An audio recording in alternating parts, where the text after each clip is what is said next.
and welcome back to the NoScore Review Show. I'm your host, Nick Green, and today I have a brand new guest to the show.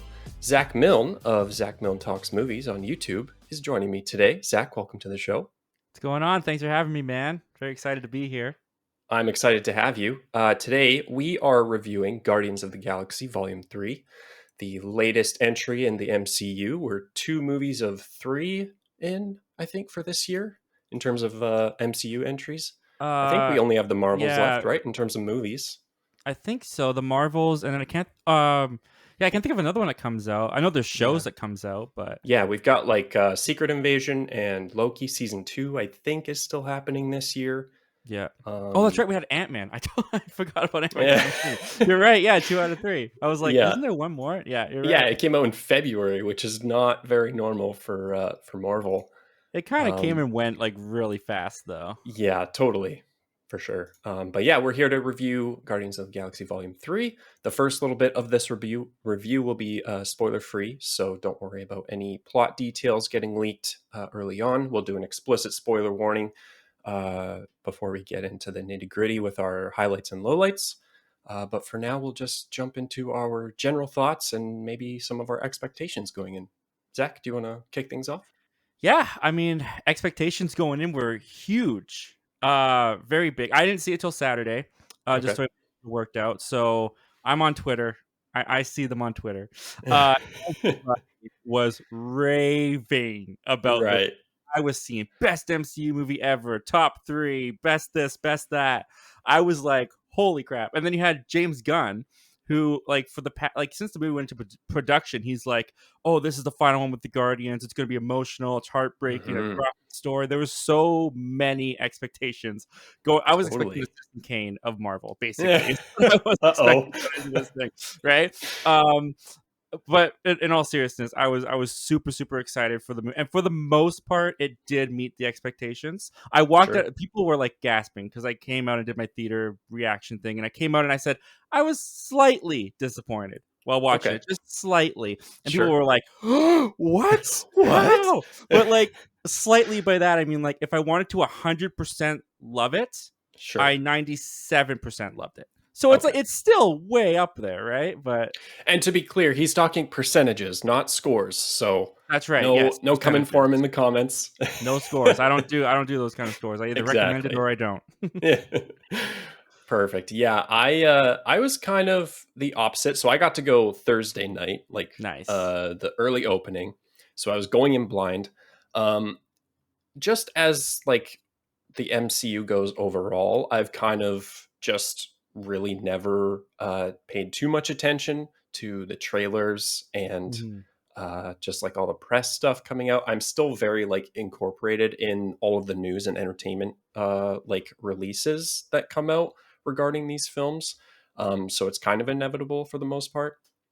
But I try to like actively steer clear because I'm going to go see them anyway. So I don't really need to know much. I knew, like you said, Zach, James Gunn last movie going in, going to be centered around Rocket. That's about all I knew. I'm not even sure if I actually watched a trailer for this film. Really? Yeah, I think I just went in completely blind, man. So I was one of those people coming out of the theater and being like, this was really good. I don't think I'll put it in that high of a regard of like best like MCU film ever, top 5, top 10 even. But I still think it's like really, really good. It's easily, I said in my Letterboxd review, it's easily the best film they've done since No Way Home for me. A lot of people are saying best since Endgame, but I feel like, I mean, personally, No Way Home was really, really good. So that's kind of where it lands for me. I really enjoyed it. Any other thoughts coming out of the film, Zach? I think that going back to what I was talking about, like James Gunn talking about production and talking about like it's going to be the final with the Guardians. This is going to feel like a finale. It's going to be Rocket's story. We hear directors, we hear filmmakers, they come out before the movie comes out and they're like, this is the vision of what it is. This is what I'm going for. You're going to feel this. And sometimes you walk out and you're like, I didn't get any of what that guy was talking about. Right. James Gunn nailed everything that he set out to do based on what he was saying before the movie came out. The finality of it yes, felt. The Yeah. emotions, yes, felt. Rocket's Hmm. story, absolutely nailed it. Yeah, totally. So yeah, that was very, very pleasant to see and come out of. Yeah, yeah, especially when you're comparing kind of like the framework going in, how the people talking about the film who worked on the film, like how you're going into it and how it measures up to those, I guess, expectations, for lack of a better word. Um, it meets them, and in some cases excels them, I would say, Mhm. and that's especially how a lot of people felt. But yeah, I think it was a fantastic. Like grand finale for James Gunn and this group of Guardians. The way like I mean we'll get into it more with spoiler territory, but um it's a very good ending for him and this cast of characters that we got in this film and these three films. Um, yeah, I would say if you're wavering on Marvel films as of late, I think this is definitely the film to reel you back in. Mhm. Whether that streak continues is will remain to be seen, but like at the very least, this was a like fantastic entry Yeah. on its own. It is like a sequel, but like just as a film itself, I think it definitely succeeded. So yeah, Another thing I would go ahead, Oh, sorry. Zach. Another thing I will say too that I noticed with this movie, maybe I can't say this 100%, but this is what I felt. Um, like movies like Thor: Love and Thunder and Ant-Man: Quantumania Hmm. use the volume technology, which if you Sure. guys don't know what the volume technology is, it's basically like a bunch of screens surrounding an environment or the set, and then they Yeah. put the pictures of the environment on those screens. It's what they used to shoot Mandalorian and Book of Boba Fett and all that stuff on Disney Plus. Yeah. I feel like a big complaint with the look of Marvel lately has been because they've been using the volume, and I don't Sure. know if it's been translating as well on a huge big screen. Hmm. This movie was gorgeous. VFX wise, like Totally. it was stunning. I don't think they used the volume on this one, and I feel like you could tell it was like night and day in the effects. It looked Hmm. phenomenal. I 100% agree. This is like like also just one of Marvel's best looking films to date Yeah. too. The cinematography Um, was gorgeous. Yeah, absolutely. And the VFX, like the amount of flack the VFX has been taking in the past, like however many films and shows that have come out is just egregious. So it's really, really good to see that they were able to like stick the landing with Yeah. this one, And I'm sure especially like one that's so like centered in outer space, right? Like that absolutely. it's kind of how like Quantumania was, right? And Love and Thunder, like you said, Zach. And I'm sure like Dune Part 2 will probably win the Oscar for visual effects. I haven't seen Dune, but it won last time, so I'm sure it'll do great this year. But the work on Rocket, Oh, especially in the flashback scenes, yeah. is like jaw dropping. Hmm. How well that technology has advanced since like even the first Guardians of the Galaxy. Yeah. I was stunned. It's one What they were able thing, to pull off. yeah, it's one thing to like commend Bradley Cooper for his voice performance Oh, throughout he was this so good. film, but like for the animators to be able to match that level of performance in visual effects is just like amazing. It's I would say it's up there with like Andy Serkis and Gollum's performance, I would say, in terms of quality. That's a good It comparison. like really like sticks um goes toe to toe with like Bradley Cooper's performance, I would say. And really sells the character of Rocket. Um, all right. I think that's a pretty good note to end our general thoughts on. All right. So from here on out, will be explicit spoilers for plot and story and character details going into Guardians Volume 3, as well as, I Oh imagine, yeah. anything that's come before it with the MCU. So just a blanket spoiler warning for that as well, just to cover our bases. So if you don't want to know anything going in, then click off now, pause the video, come back after you've seen it, or if you don't care, then stick Yeah. around. Spoilers, nobody dies. Yeah, that was a big surprise, especially with the tone of this Yeah. film, right? Like it was dark. It was very dark, and it was like people are coughing up blood. They're getting Yep. shot multiple Oh, times. there was Like, definitely a lot of like, they might die. Just kidding. Which yeah. did bother me a little bit at times, but I agree. but Yeah, it I don't know if it's necessarily a straight up fake out, but it's just like it's a lot of build up and build up and build up, and yeah, then you don't get that like anticipation because like they don't even really acknowledge those close calls a couple of times in yeah, the movie. It's like, oh, that sure was dangerous mission, right? It's like it's just on to the next thing and more of that like yeah. signature Guardians banter. And So James Gunn also kind of messed with us a little bit because I remember him on Twitter. I remember him saying, "Yes, people die. There's gonna be death," in which he wasn't lying. He was just playing with our little fan expectations sure, of it wasn't a main guardian who was gonna die. It was an otter that was gonna freaking rip your heart out. But yeah, yeah. like, and like the fan expectations were definitely there for like Drax and Dave Bautista being like, "I'm done with Marvel," and we being like, "That means he's gonna die. It's confirmed." Like we Totally, totally yeah. did it to ourselves. Yeah, yeah, But the absolutely. trailers were also really um they played us well too because when the film starts and it's like somber and you Mhm. see Peter Quill and he gets drunk and he passes out and Yeah. then he's being carried by Nebula Right, and it's the yeah. credit scenes that ended the trailer and it was like, oh my Yeah. gosh, who's gonna like what's wrong with he was just drunk, he was Yeah. fine.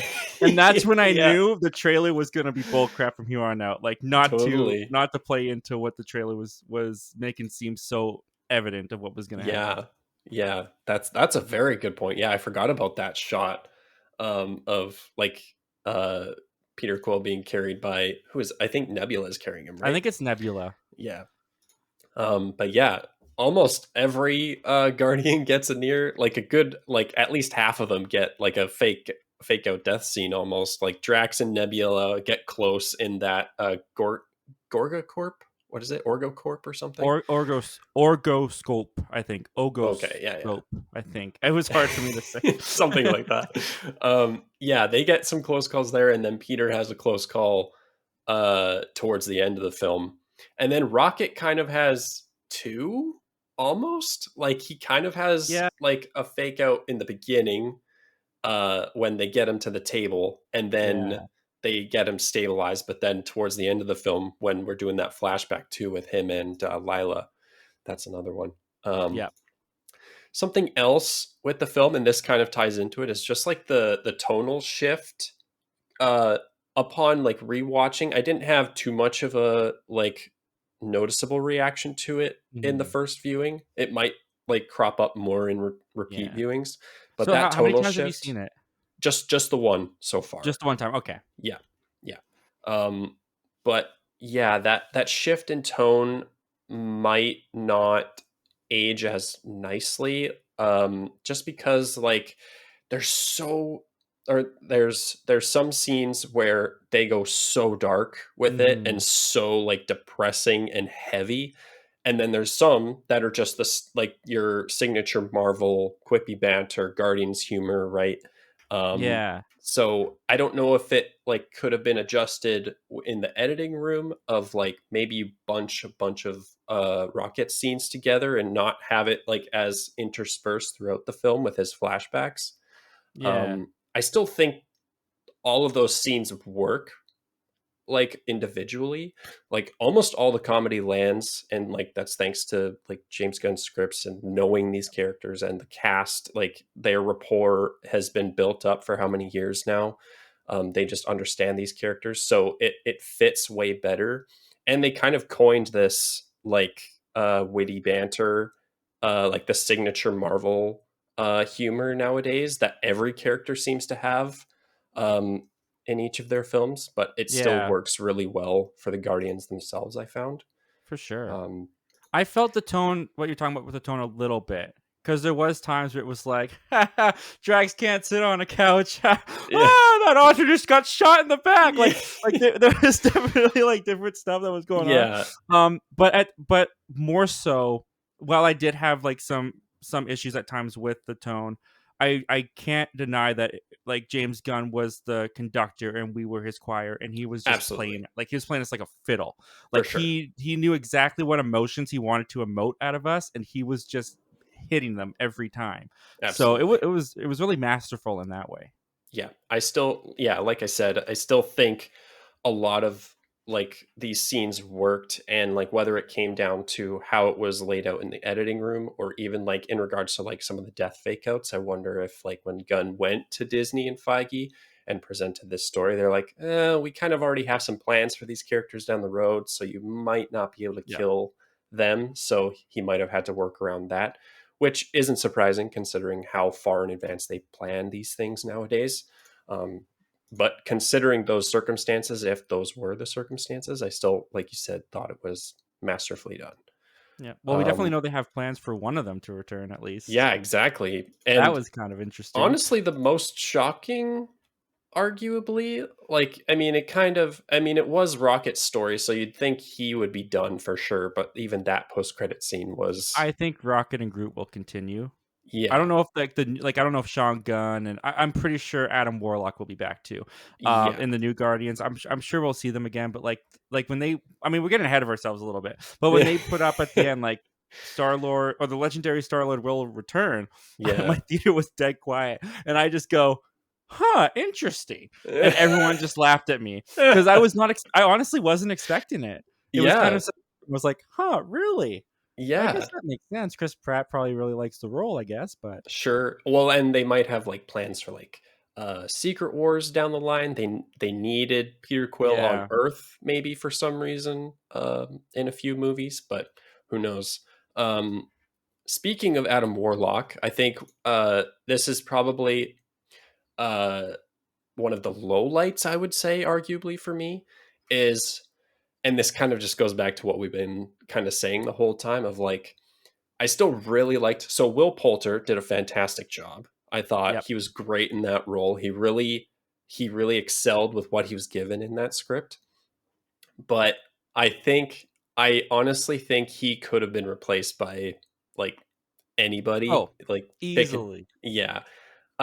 He wasn't really there for any purpose other than potentially just fulfilling that promise that was dropped at the end of Guardians 2. That's exactly it felt like James Gunn finished his script, and then he handed it in, and Kevin Feige was like, "You teased Adam Warlock at the end of Yeah. your last movie," and he was like, Yeah. "Ah, dang Yeah. it!" Yeah, absolutely, absolutely. But I mean, like, that just goes to show, if again, if that was the case, that just goes to show Gunn's talent of being able to interweave these like characters and moments throughout the film and have them still work for the most part. Like I said, the comedic bits with him were fantastic. Yep. He didn't have much of an arc outside of saving Quill at Yeah, the not end. really. And then now he's part of the new Guardians, so we'll see where that takes us. But he, from the limited knowledge I know of like his role in the comics, and obviously it's already different based off like the Infinity War storyline and everything. Yeah. But like it's definitely not the Adam Warlock you get in the comic books. So that's something maybe to know going in, to hopefully not have your expectations let down, because he's definitely not the main antagonist. And then he's Yeah. barely the side antagonist. He is like the linchpin for launching the whole story basically, because he almost murders Rocket. Um, Yeah, he kind of but yeah, reminds me right now of Vision when Vision premiered in Age of Ultron. Because when sure, yeah, Vision that came makes into Age sense. of Ultron, it was very late into that movie, and I didn't know who Hmm. Vision was. So he Right, was just kind of like, and then they threw in this new character. I didn't really care. But Vision, as movies went on, went to become a character that I really like. And I can see that sure, happening okay. with Adam Warlock. Like right now, I'm just kind of like, he came in and out of the movie. Will Poulter was good. I thought he was funny, but like I don't really care about Adam Warlock. But I Hmm. could see as things progress further in the MCU, he could end up being a character that I end up really liking. That's a fantastic point. Yeah, I never thought about it that way. I think, yeah, that would make total sense. I imagine he's going to show up in a few more properties. So yeah, hopefully that's the case. Um, the music was fantastic in this film as well. Like, I mean, once again, James Gunn just like nailed it on the head with his musical choices. I also just love the like progression of like throughout the decades and everything, and they have like the iPod and everything. Yeah, the Zune or That was whatever it's great. called. Yeah, yeah, the Zune. Um, I didn't yeah, find the soundtrack. Maybe it's I have been a little bit like not fair because I've watched Volume 1 and Volume 2 like 1,000 times. They've been out longer. Yeah. But even leaving those movies the first time I saw them, I remember having so many earworms in my head of Yeah. like Cherry Bomb and Hooked on a Mhm. Feeling and Mr. Blue Sky and all these things, right? Totally. I didn't have too many that stuck out to me in this one. Like Mhm. No Sleep Till Brooklyn stood out because it was a pretty loud song, so it was hard to Yeah. miss. And The Dog Yeah. Days Are Over was perfectly placed. But Totally. Yeah. the other music, I don't really remember much of it for this Yeah, one. Creep begins the movie. That's like pretty notable. The other thing too, I think James Gunn went a little more. I think it's like almost diminishing returns a little bit, where he, in the sense Hmm. that he went like deep cuts in volume one, and then a little less deep cut volume two, and then a lot of like just like popular, just so happened to be popular That songs might for be that it. era. Yeah. So that might be why, because like those three songs you listed are already like such iconic pieces of Yeah. music for That's a that good time point. period. So, but still very good. I would argue the Dog Days Are Over is probably like the most notable one for sure. Yeah. Um, Speaking of though, that man, Marvel and their corridor scenes, they seem to just have that on lock, because just add this to the pile of like amazingly choreographed, like just badass through and through hallway Hmm. fight scenes. That no Sleep Till Brooklyn scene, like I was like had a big shit eating grin across my face the whole sequence. That was so good. Yeah, no, absolutely. Like that scene was definitely, in my opinion, the best action scene in the movie.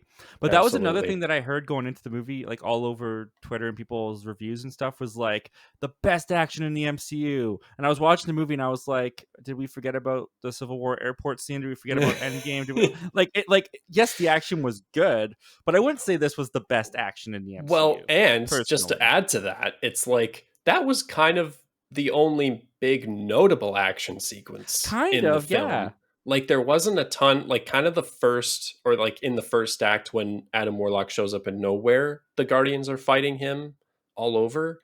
But then outside of that, I'm trying to think, they kind of fight those orgoscope guards when they're there. Hmm. Um but yeah, outside of that, I don't really recall much.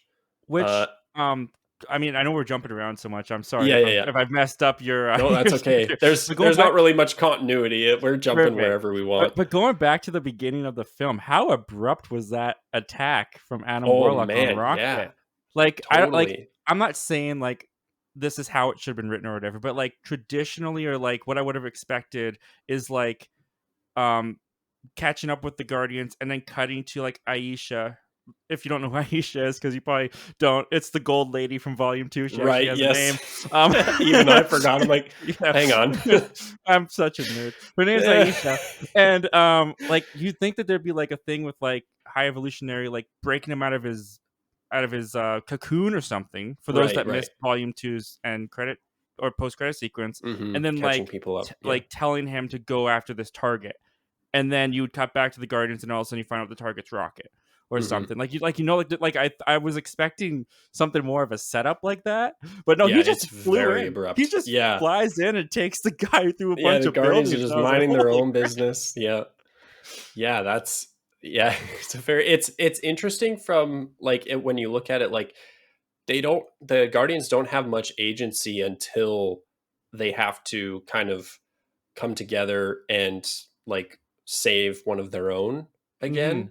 So, and like saying that out loud, like that is a compelling reason for them, like a compelling motivation for them It to worked very carry throughout emotionally. that film. Yeah, it was very focused too, right? It wasn't these like, especially with High Evolutionary, like we got that little tease of like world domination in a sense in his own twisted way, but Yeah, that wasn't the drive. It was him getting Rocket and the Guardians defending and saving Rocket, right? That yeah. was the whole fight throughout the film, which was really great, really refreshing, especially in like something as grand a scope as the multiverse saga that we are currently in. So Yeah, I'm um fine that we didn't do any multiverse. Well, I mean, we had Gamora, but that was kind of set up yeah, from a previous movie. yeah, But other totally. than that, there wasn't really many multiverse things going on. I was fine with it. Yeah, me too. Absolutely. Like that's probably one of the strong points of this film is that it felt more focused and small in scope, which is really great. Um, Touching on Gamora really quick, that's kind of another like low light. It's a Yep. hybrid again because I loved the direction they took Gamora and Peter and their relationship. I loved that ending with them, and they didn't just like ham fist in that like conventional. Ah, they're back together Yeah. again. I was Everyone's very, happy. very glad that they didn't do that because that would have felt so redundant and just Totally. like, oh, Yeah.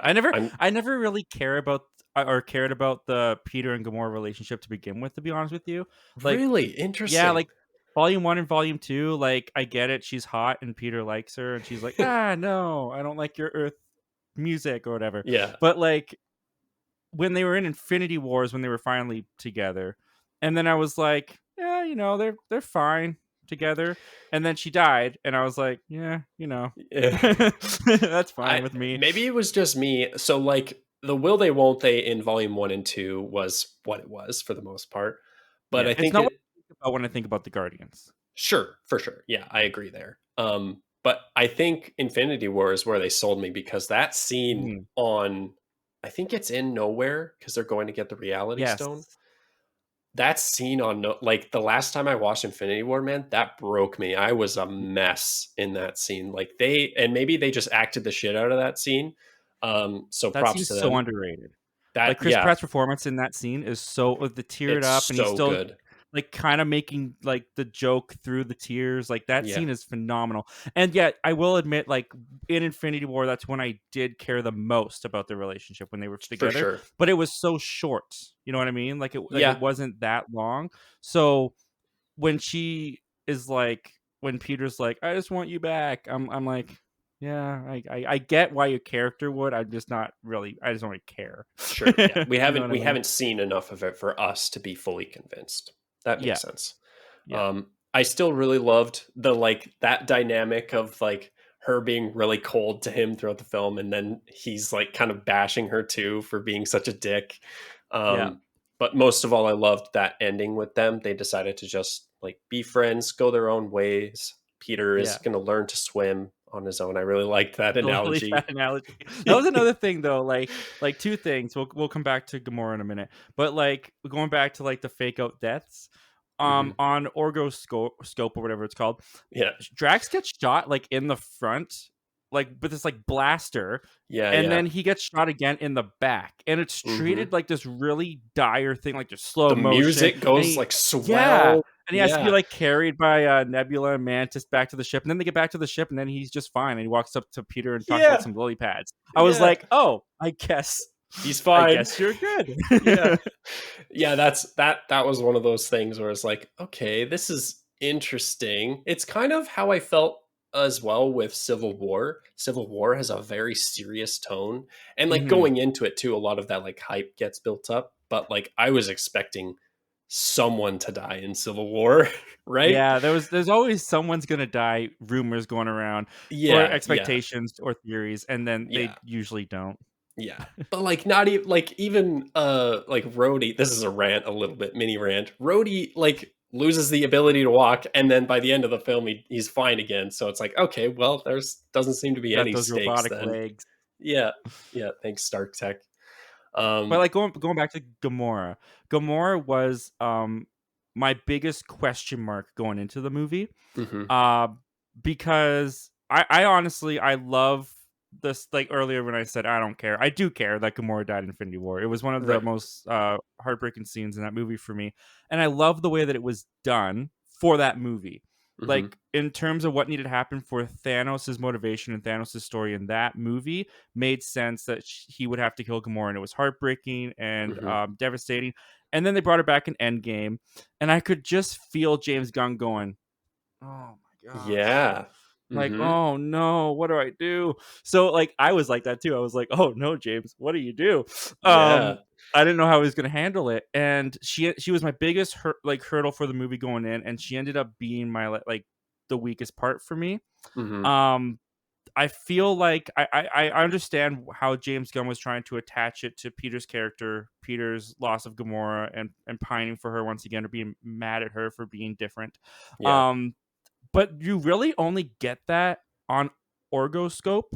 There's like Hmm. this long sequence in Orgoscope where he's just like bantering her and calling her a dick and doing all and like just like constantly like going after her. It kind of And then gets sidelined for the rest of the yeah, film, and then for right? the rest of Yeah. the movie, they're not really together. She just kind of gets left on the ship with Rocket. She doesn't really have much Hmm. to do. And then they kind of try to bring that back around at the end with Pete being like, you know what? I'm cool that you don't like me anymore. Like I didn't feel like it was done the and I don't blame James Gunn at all because I think he was in a very tough Tough position spot. Yeah, where they put absolutely. him with Endgame. Even though I love those movies, I wouldn't change them. I can acknowledge it was a tough spot. Hmm. Um, yeah, I just feel like he tried his best, and I commend him for that. It just didn't work for me. And Yeah. also her introduction to just suddenly being with the Ravengers, Yeah. I was Yeah. kind of like, huh? Yeah.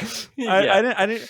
I needed more there. Hmm. I didn't just think the Ravengers were someone you could knock on their door and be like, "Hey, can I join your club?" Like what exactly? How did that happen? How Yeah. did that come to Yeah. be? I was very confused by that.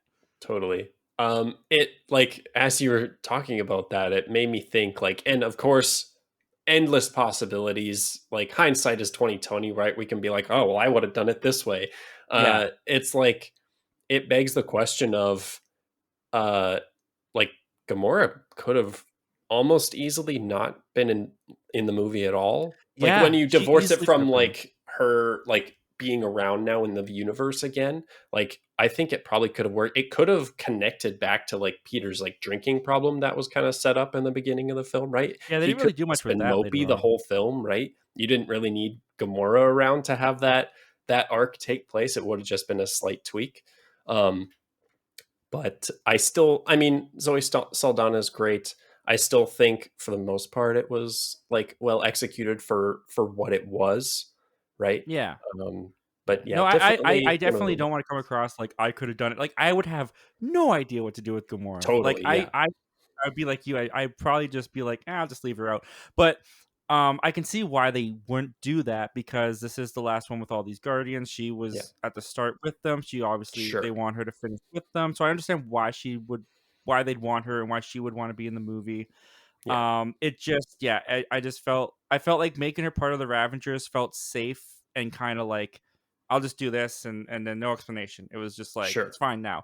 yeah, And I needed more because I didn't understand how did she even contact them? Like how did she get off how did she get off Earth in Endgame? yeah. She wasn't in communication with the Ravengers in when we see her in Volume 1. Like she has no connection. So I don't know. Maybe it was like the this first scene in Guardians 1 where Quill gets abducted by the Ravagers. Ravagers, they just do like a monthly cycle around but Earth and they're like, but that "Oh, was specifically because Ego hired Yondu to pick up oh man, Peter, yeah, right. right? That's They true." don't just go around picking up random Oh people. man. I really like So that idea though. The Ravagers are like, yeah, all right, we no, gotta go drop by Earth again, see if there's any orphans she's to pick hot. up. Yeah. Just go get Yeah. Suck her. her up. Yeah, no, Um, like I don't want to go on too much more, but like that, yeah, Gamora, she was my biggest hurdle, and I didn't get over it. It yeah. didn't work too much for me. I'll segue that into one of my nitpicks a little bit. And James Gunn has now, as of the time of recording, already kind of debunked this on his Twitter Q&A for the film. But like, why doesn't Peter Quill have his Star-Lord mask in space? Like, he could have easily fixed his problem of dying in space, which has happened before in the Guardians movies when he goes to Never save this slow like though. Gamora. This was like That's Peter true, got yeah. some extended time. Like, Exactly. Yeah, he's we'll a blow little your more face a little accustomed, bit. acclimatized. Yeah. Yeah. Yeah. Yeah. But yeah, that's all I thought about that entire scene. I'm like, dude, put the mask on. What's Yeah. going on? That was very odd. And like James Gunn said, they were in a rush when like they were getting Rocket to safety and on the med bay and everything. So he didn't have time to grab his mask when they left to like get him the help he needed for Rocket.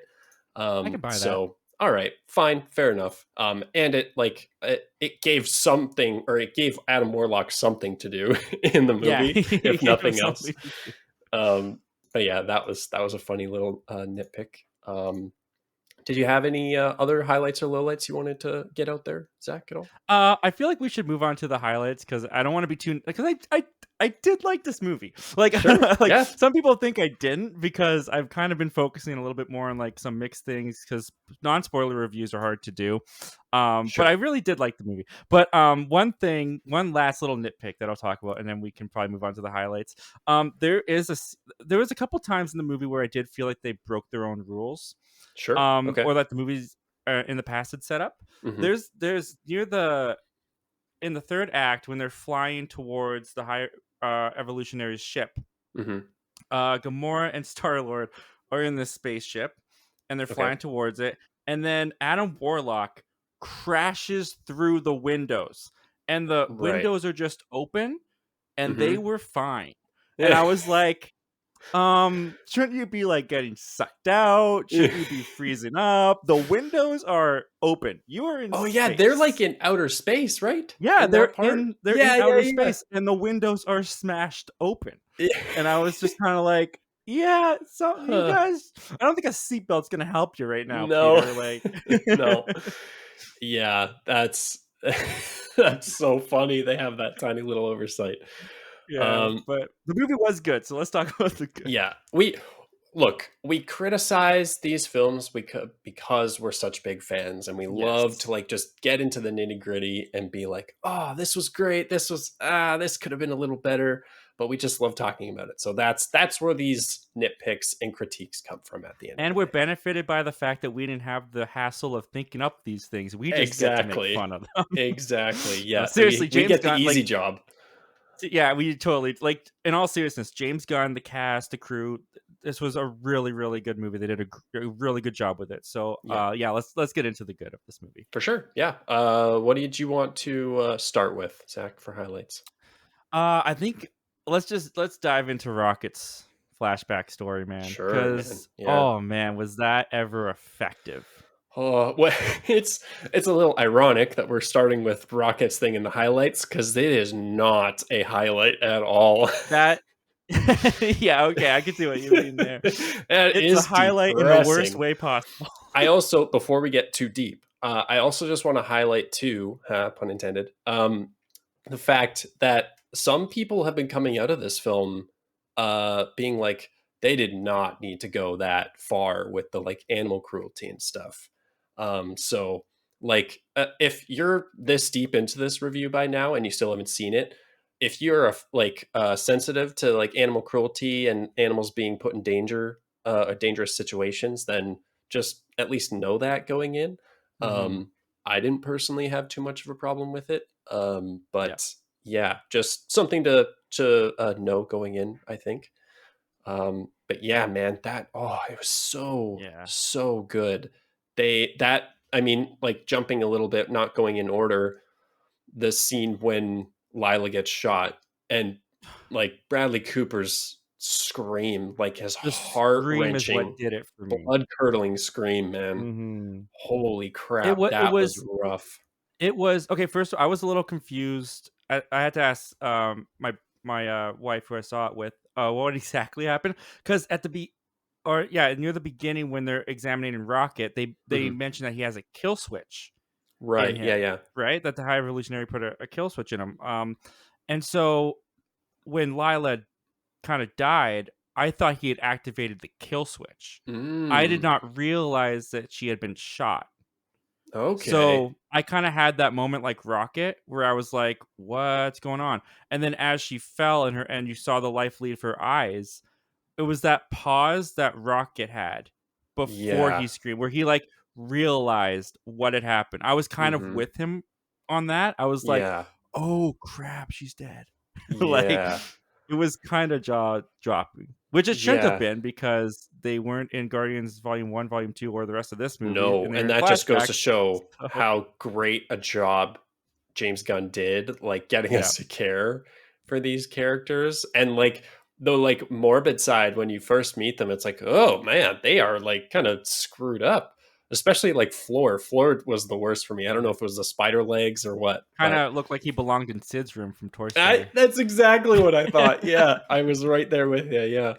But man, those flashback sequences were like probably one of the best parts of the film. I Yeah. like I said earlier, it might have been better to have it all at one. Although talking about how depressing that stuff was, it might have been too much for the audience to be like take a break midway through the film and be like, okay, we're going to go into Rocket's backstory now. Buckle up, kids. Yeah. It might have been better to kind of just intersperse it. Who knows? But yeah, man, Floor, Teefs, Lila, they Teeth. Oh man. they were great, and it was heartbreaking to see them go. And like when Rocket's escaping too, he like looks back and sees his other two friends on the ground, like in their blood. Oh god, it's like Yeah. so bad. And it was really smart too to have Linda Cardellini, I think is her name, to Hmm. voice Lila, because she had like this really like just kind of sweet, innocent, like she has Yeah. this kind of like really friendly voice that you just kind of Hmm. like get drawn into. Like she's just really pleasant, Yeah. and that translated through Lila. So all she had to really say was like, "Do you want to be my friend?" And we were like, "Yeah, we do. Yeah. We all do. We I'll want be to your be your friend. friend." Yeah. Yeah. Well, and that's like kind of touching back on the VFX. Like that Oh is yeah, just dude. another thing that they were able to pull off is like they were able to get us to care for these three brand new characters that we knew nothing about that looked the way they did, right? They were Yeah. all like mangled and everything, but we still like wanted to see them escape, and we had that glimpse of hope that they'd all like fly into the sky together or whatever Rocket said. Yeah, no, Um, they like they did such a good job establishing that friend group. And also going back to what you were saying, like the start of the movie is High Evolutionary grabbing Baby Rocket out of his cage, right? And mhm, then yeah, I had heard what you heard, like people were saying this is the darkest in the MCU. It's so like terrible to watch. Like personally, kind of like you, I was expecting worse, I think, so it okay, wasn't that bad to me. mhm, But when they start the film and they kind of like James Gunn is very clever with how he cuts and edits and hides things, but you sure, still get the idea of what's going on, so it yeah, still has that disturbing kind of feel mhm. to it. He's able to keep that um subtext in there. yeah, but it was when Rocket was put back in his cage and like his brain was exposed Mhm. and his first words were hurts. Hurts. Oh That's when I was yeah, like kind of like going like, "Oh boy, this is going to be rough." But then yeah. it never got that bad going forward Yeah, for me. like That was the worst of it for me. I don't know if it was depicted. I don't remember from my viewing. They don't like explicitly show any like actual animal torture or anything, right? Yeah. It's it's I don't all recall like seeing that. alluded to or Yeah. like I Kinda said talked about. subtext. Yeah, yeah. Um so that's good that Yeah. we don't actually have to watch that. But like yeah, like you said, he's very good at building up that subtext and being like, yeah, they are not being treated well, like at all. No. Um, but yeah, that was probably one of the best parts. He absolutely slam dunked like Rocket's story. Yeah. I love. Oh, this is kind of also touching on more action. Actually, now that I'm remembering the scene where they go and kick the High Evolutionary's ass in that like little square room with the Yeah. tubes. Um, and then Rocket's like, "I'm Rocket Raccoon" or whatever he says, Yeah, and because he like, sees the other raccoons that are gonna be experimented on it, and it yeah, says "raccoon" on the cage, and yeah. he's been denying that part of him all this time, and now Mhm. he like, "I'm Rocket Raccoon," and it was Yeah. like, "Yeah, you are, that's Yeah. awesome." Yeah, that was so well done. I'm so glad Rocket got his like focus this time around. We've had enough of Peter Quill's story from the first two Guardians films. Um and even Which like it was some of still the kind of Peter's story yeah, in Peter this as still gets well, stuff yeah. to do for sure. But like we still like get more from the other Guardians too. Like they're more fleshed out and they have more fulfilling arcs, right? Like Yep. Peter and Gamora probably took the back seat, which is like probably a good thing. But like Drax gets a like a really heartwarming arc of Mhm. like saving all those little kids, right, and being a dad again, right? He Yeah. was never meant to be a destroyer. I really liked Nebula's little arc too, of like actually seeing the ability in people and not just like taking them at face value, right? Yeah. That was really good. And their Um, stories too, like they kind of show why, like, as fans, and like I'm guilty of this too, so I'm totally including me this in this. Um, like when we fall in love with franchises and characters, we take ownership over them, and then we mhm, almost feel like we know what they should be done with. So sure. like everyone's just like, well, Drax doesn't have Thanos to get revenge anymore. His story's done. Kill him. Well, Yeah. Nebula's free from Thanos. She's finally happy. Kill her. Well, Yeah. Mantis doesn't have much to do after this movie. Kill her. and Yeah. and it was just kind of like, no, this is like James Gunn knows these characters more than we ever will, no matter how much we feel like it, because Mhm. when he was like, no, Drax is a dad, or he like through Nebula, Drax is a dad, Yeah. and at the heart of it, like he's so good with kids, and he Mhm. has a heart for them, Yeah. that we're gonna give him this like he's gonna adopt like 1,000 kids on nowhere, Yeah. and you watch it and it's like, oh yeah, he totally didn't have to die. That's a beautiful ending for that character, Yeah, and yeah. and It's like it's Nebula giving him too, and even more dimension on top of what we've already got, right? yeah, absolutely, Yeah, and that's way more fulfilling than like any like really sad perfunctory death could be. yeah. Which still Um could have worked, but I like totally. this subverted my expectations so much. Like I never would have theorized. I think at the end of this movie, Drax is gonna adopt a kid and become a dad. Like I Yeah, never would have exactly. like I never thought he'd go the Thor route, you know? Yeah. Yeah. I don't think Thor knew he was going to go the Thor route. Yeah, yeah. Natalie Portman just kind of threw that on him. Yeah. He'll take care of her, and he was like, "What? Well, you're Yeah. dying, so yes, I will. Yeah. Don't want you to make a different wish, so come Yeah. on, kiddo. You can be thunder. No, I'll be thunder. You be lightning." But yeah, no, Yeah. it was cool how he wrapped up all the stories for the Guardians in a way that just like it just felt good and Mhm. satisfying. Yeah. And that's also, I mean, it almost lends a little bit to the planning ahead with this universe of like, we've got plans for these characters in the future, so you can't kill them. So it's like that's just taking it off the table. So like that, like restrictions can breed creativity. So I mean, in that sense, that's kind of cool that James Gunn was able to pull it off. Doesn't always work in like a lot of Yeah. cases, but I mean, in this case, I think it definitely did. And Dave Batista was not kidding when he said that he was done taking his shirt off, because I think Drax was fully dressed the He entire was, movie. yeah. I was like, wait a minute, I'm not seeing his nipples right now. Yeah. Is he wearing a shirt? Yeah. Is Drax wearing Yeah. a shirt? Like, Yeah. Um, all right. Did you have anything else? I think I've touched on most of my highlights. We kind of I like haven't talked too much jumped around. about, and it's kind of funny because like I haven't seen too. I watch a lot of like other people's reviews just to kind of like get my ear to the ground, what the fandom's thinking, Sure. and I have not seen too many reviews that talk about the High Evolutionary, Okay. and Yeah, let's talk about him. I find that really interesting because I feel like people are liking this villain. I was a little lukewarm on him. Hmm. I thought the flashback scenes benefited him the most because that's when you could see how despicably evil he was. And I thought it Sure. was really intriguing how he was like lying to Rocket, but like keeping Rocket close to his side, and then he takes Hmm. him to that room with where he's like mutating turtles and stuff, but like they're coming out angry and he wants them to be peaceful because he wants to create the perfect society. And Yeah. Rocket's like, well, just connect the tube and the wire to this and this. And then he does it and he's like, it worked. How did you know? I Yeah. created you. How could you surpass my knowledge? And then Yeah. that just like spirals him into this like weird obsession with Hmm. like, and then I thought it was kind of stupid where he was like, "You're not going to go to the New Earth. You're going to die with all your friends." It's like, don't tell him that. Yeah. But like, I thought that was the most intriguing part. But with him in the present times, I found him kind of Screamy. unintriguing. He didn't honestly scream that much. I felt until like the third act. Yeah. For the most Yeah. part, he just kind of didn't do much in the present. I Yeah. didn't really find him that interesting. Well, and I think I don't even think we really get much of him in present day in the first two acts, right? Like I think it's mostly in terms of Yeah, not much. antagonists, I think it's mostly Adam Warlock taking that brunt.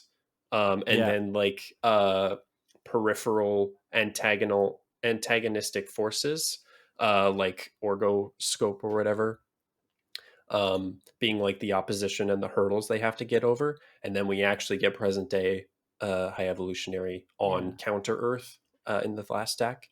Yeah. And So I we don't also get a could ton have of them. used I could have used a couple more lines of like just explaining kind of where he's been, Hmm. because it kind of like when the movie starts, and Adam Warlock comes and injures Rocket, and then you find out that the High Evolutionary actually created the Sovereign, and is the one that sent Adam Warlock to go get Rocket, because he's like been searching for Rocket. He's obsessed with Rocket.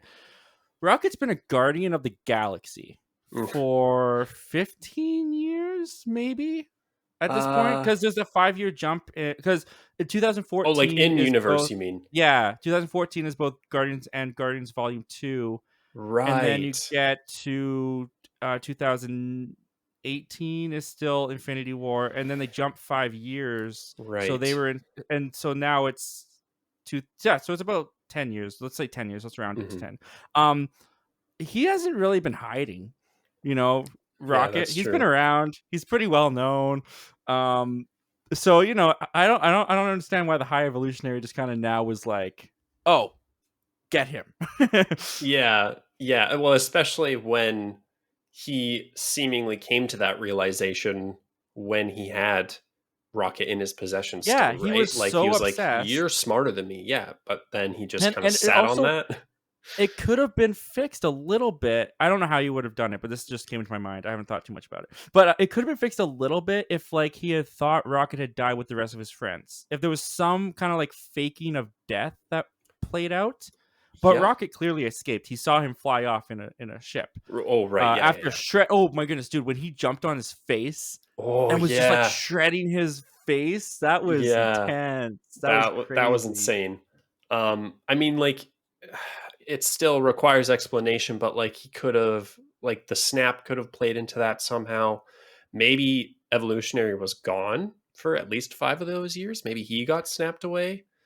I Yeah, mean, again, it's a lot of mental yeah. gymnastics and writing gymnastics. So Yeah, yeah, I think the that's reality is that James Gunn did not plan to have the Eye Revolutionary when he made Volume 1 and Volume 2. I think he yeah, planned a lot because this trilogy is pretty consistent, totally. especially when I watched Volume 1 and Volume 2 right before seeing Volume 3.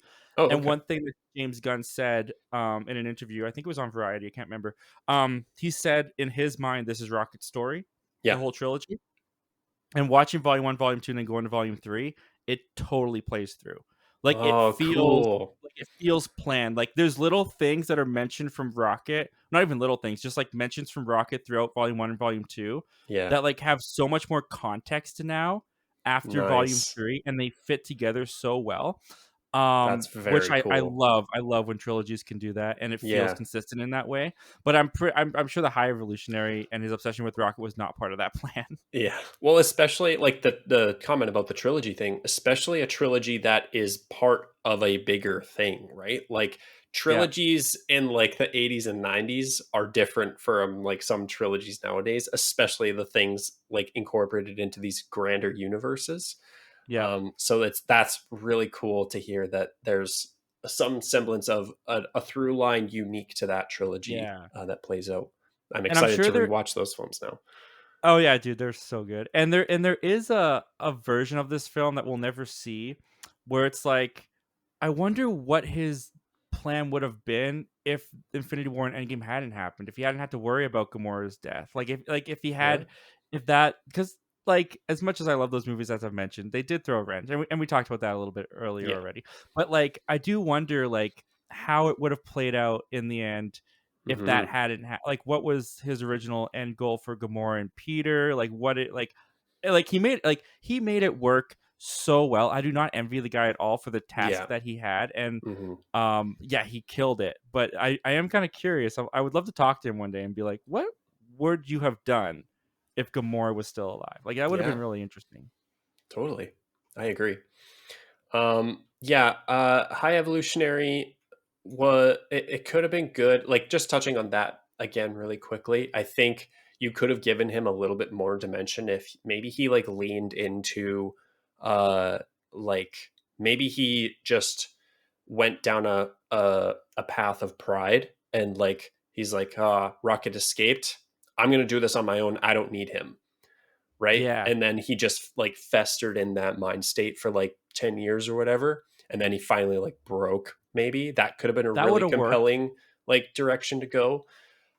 Again, that could have been a lot to take on with the amount of stuff that was in this movie. So like in a perfect world maybe, but yeah. Yeah. There's He definitely a he lot. did end We up. haven't talked about Cosmo or Craiglin, which I mean, that There's whole not a thing felt like ton a to deleted say. scene for me. Yeah, Yeah. that whole thing felt like a deleted scene for me. So I was actually like, while I was watching it, I was like, as they were doing that bit throughout the film, I'm like, okay, this is a Marvel bit going on right now. Yeah, But I kind actually of. have to say, I really liked the resolution with it, because it wasn't just them bantering back and forth, be like, all right, you're a good boy or a good dog or whatever. Like Yeah, it actually played into the action a bit, and it was really satisfying squishing that one goon. That was really good. I that's a good actually point, enjoyed it. actually. Yeah, Yeah. Like I think that's like kind of my feelings overall with this film, is like, sure, there are things, like a lot of things to nitpick, but like it's like in synergy with so much good in this film.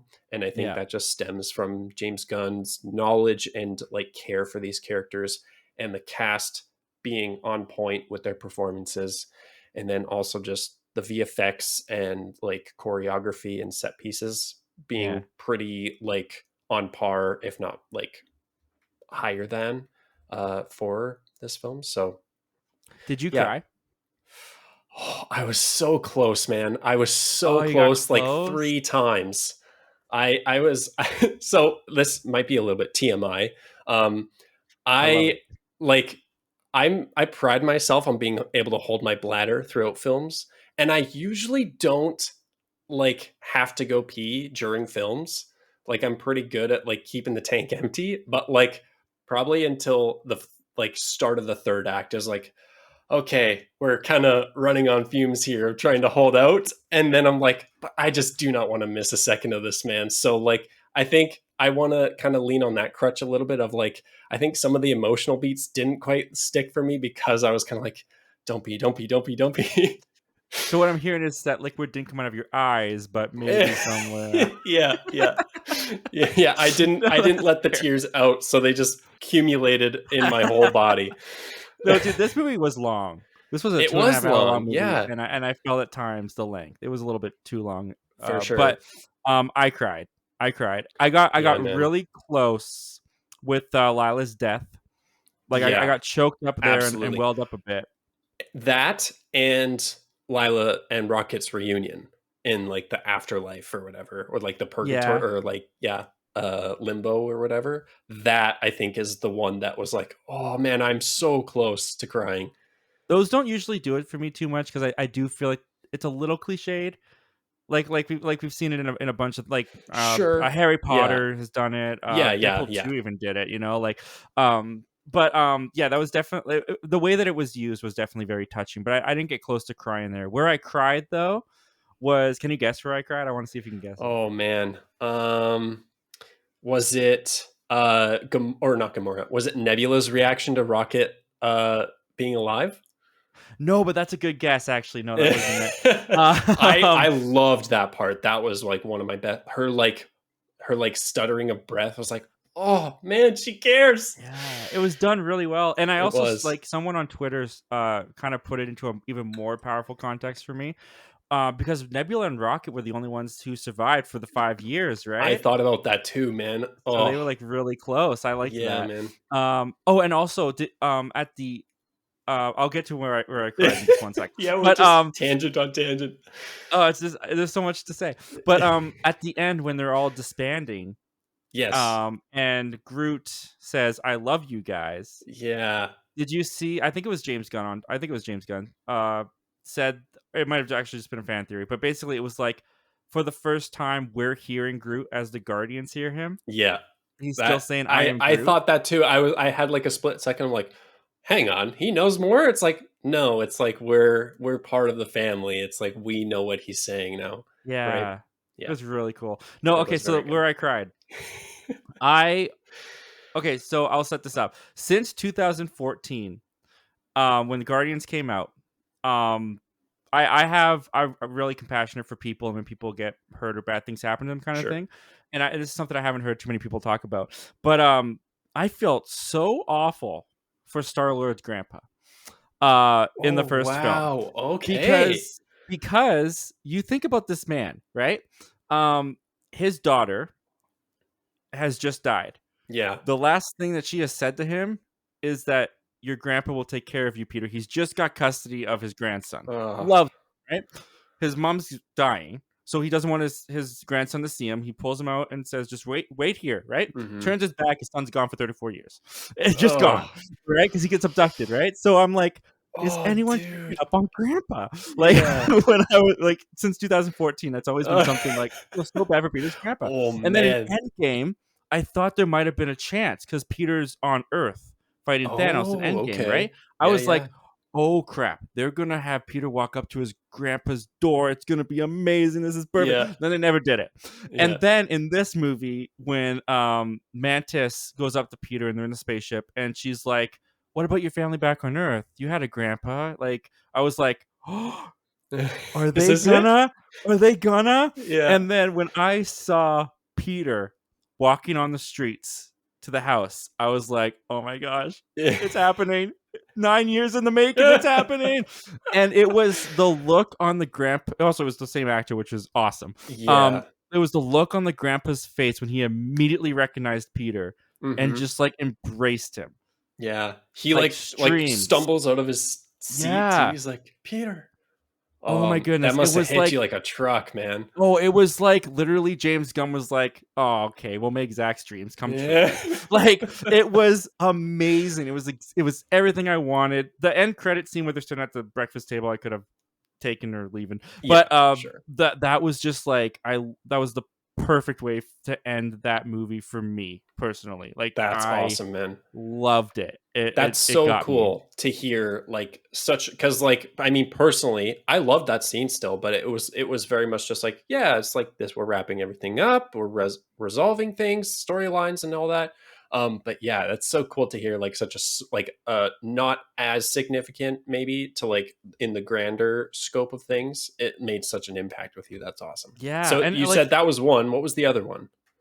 Or Oh did no, you only have I think two? that was the only one. Yeah, Okay, the other one was Lila. I got choked up right. and almost teared up with Lila. Gotcha. I guess you can count like when the Dog Days Are Over was playing and everyone was dancing. Like you Sure. just Yeah. felt because the Guardians just disbanded and they were like, I was like, oh okay, they're still alive in the MCU, so Kevin Feige's still going to use them. Like obviously, Right. like Yeah. why Yeah. wouldn't you? It doesn't Yeah. matter that James Gunn's gone. These are like really popular characters. You're going to keep Yeah. using them.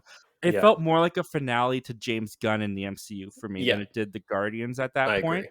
Because I was like, oh man, like he gave us this great journey, this great trilogy, and now Mhm. he's moving on to go do great things with DC. We're not going to see him do Marvel anymore. Like Yeah. it just kind of felt, yeah, the dog days are over. Like James Yeah. Gunn is done here, It was a and fantastic I swan was song. crying through that too. Yeah. Yeah, it was Very so good. good. Yeah, it's a I good imagine movie. so good. So good. I'm so happy. Like I touched on this in my Letterboxd review. I'm so happy to have come out of a Marvel film feeling the way I do again. Cause it's Yeah, just been personally, it's just been a lot of that was all right. That was good. And then a lot of like retrospective of like, no, it wasn't very good. yeah. So yeah, I'm so happy we were able to get a fantastic finality to the Guardians trilogy, even if we'll get more Guardians in the future in some aspect. Yeah. Yeah.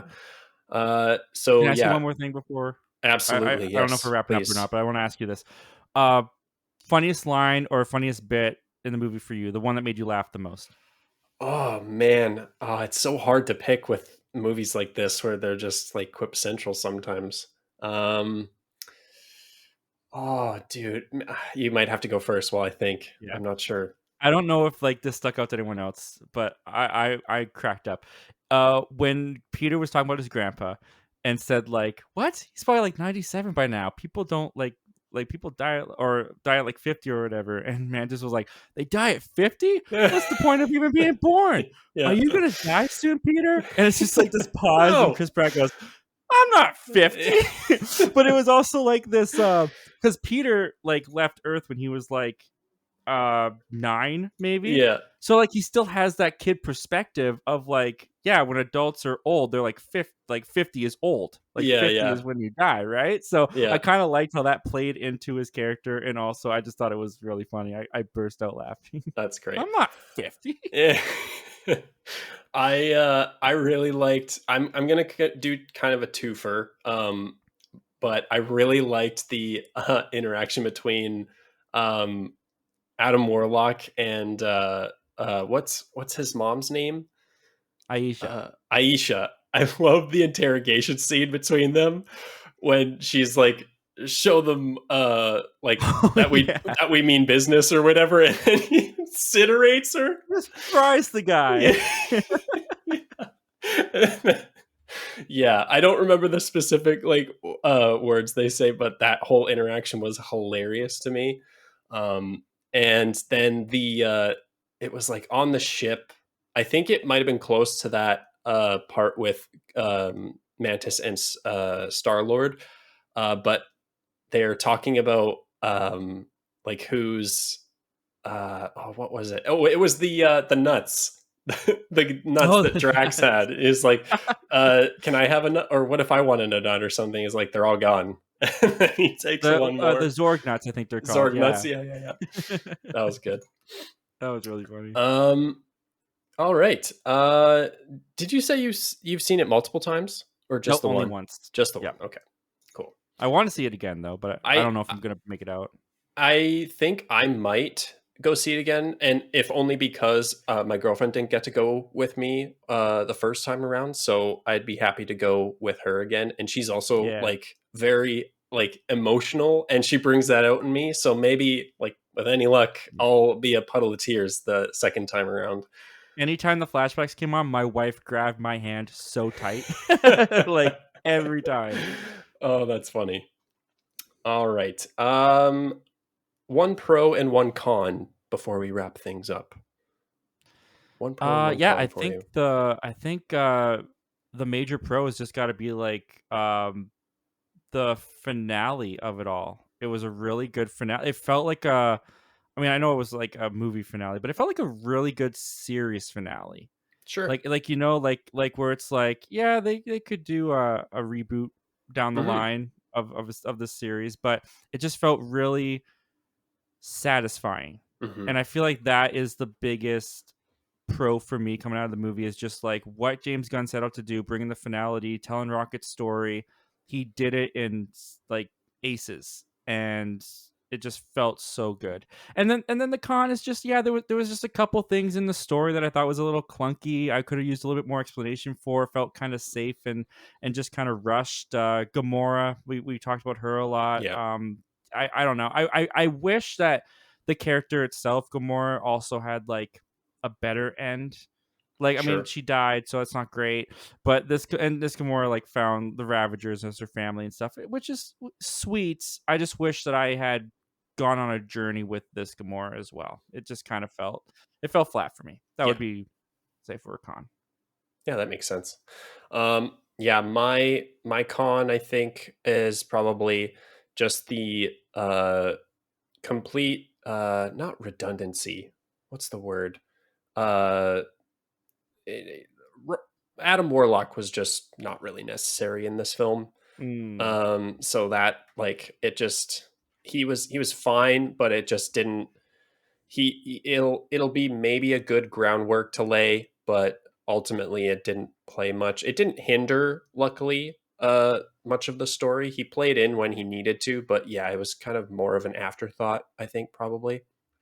And then I think I'm just gonna highlight that hallway fight scene again, man. No Sleep Till nice. Brooklyn hallway fight scene. That was so freaking good, man. Yeah, it was really cool. It was so cool. Groot was like ripping people apart and putting his like branches up people's like holes and and orifices and smacking them against walls. That was so good, man.